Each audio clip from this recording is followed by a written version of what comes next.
Qatar Airways, who's got a new chief executive, the third in as many years, has brushed aside claims of unfair competition practices as well as controversy surrounding his appointment.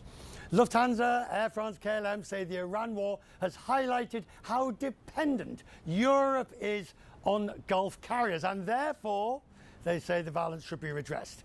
Qatar Airways has unrestricted access to European markets despite being backed by the state. It's an old argument, but one that Hamad Al-Khater, I asked if he was worried there will be a political backlash against the Gulf Three.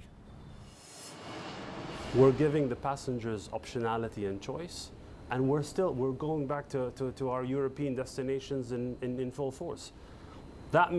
What that means is the passenger gets to pick the best cabin experience, gets to pick the best service and the best brand. And that's why in the ocean of these airlines, they pick the tail with the oryx of Qatar Airways because of what it offers. You know, there's no escaping the fact that Qatar Airways has now been through 3 CEOs in as many years. And your immediate predecessor, we've no idea why he was let go, and we've no idea the thinking about your appointment. The world is looking, the aviation world is looking and saying, what's going on at Qatar Airways? To put things into perspective, I'm the 3rd CEO in 30 years. No, what that means... No, with respect, sir, the first CEO was 25 years. Correct. So we're talking about the decision-making of the last few years, and it seems somewhat Byzantine that they change. There's been no reason given why your predecessor was let go. This was a board-predicated decision. But what that means in practice, we're captains of the same ship, steering it in the same direction. And what that means is that Qatar Airways is going to continue being the best airline in the world. There's going to continue continued renewed focus on passenger. There's a lot of growth, and we're going to be focusing on our people. That's set to continue and not stop.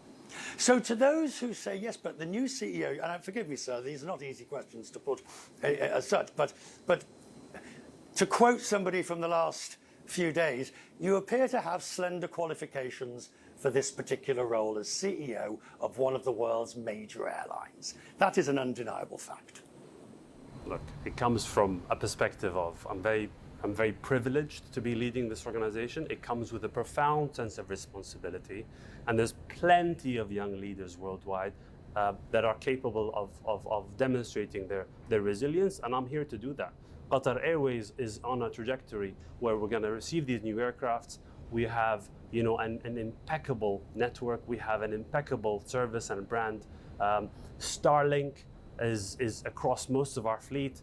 The Q Suite Next Gen is coming pretty soon. There's a renewed focus on AI that's coming up. So there's no shortage of stories to really propel this organization forward, and I'm looking forward to drive that. So how are you going to drive it? Basically, we've got a group, the airport operator, the airline, the ground handler, the duty-free concessionaire.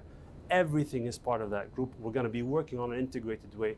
We have a massive order of wide bodies coming. The A321 long ranges are coming in October. They're going to give us a narrow body, the narrow body with a wide body potential, giving us optionality on all of routes. And we're going to double down on highly profitable routes. And we're going to change from a transformation perspective, making sure we ensure empowerment.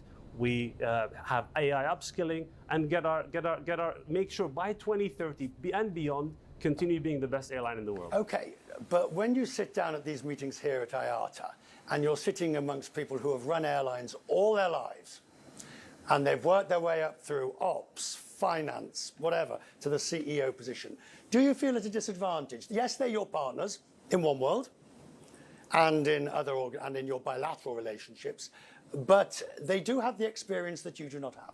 Not at all. Our focus is, my personal focus is delivering on the growth of this airline. I am dealing with my peers as my peers, and we work with our partners significantly well. And look, this is a beautiful trajectory. I'm very honored and privileged to be in this position.